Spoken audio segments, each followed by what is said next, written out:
So this lovely patient has been to his doctor and had the nail removed, and it's grown back like this. So what we're going to do is we're going to cut the nail back and do some tests just to confirm if there's any kind of special germs inside.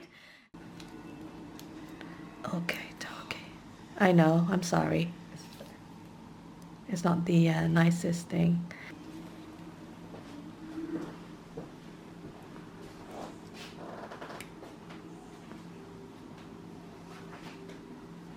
The discoloration looks like dry blood.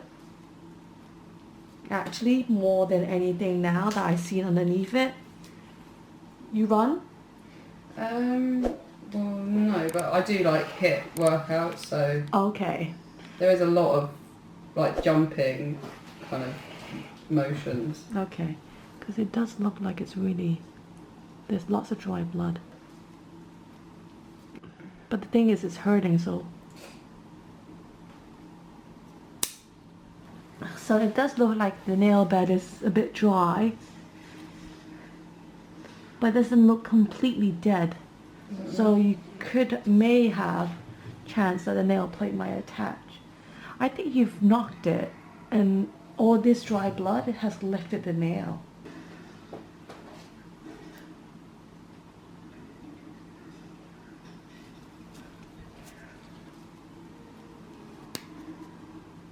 When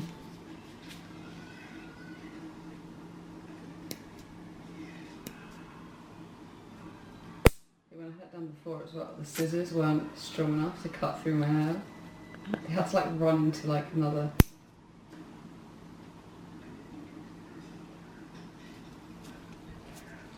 So obviously, if a nail is really healthy, you couldn't do this. You couldn't clip it off. No. It would bleed, right? Yeah. But there's only a little bit of pain, and it's coming off. Yeah. There's no blood. So you can see how dead it is. Okay, we'll continue. But you kind of want to remove all of this. The reason why is there's a potential new nail underneath.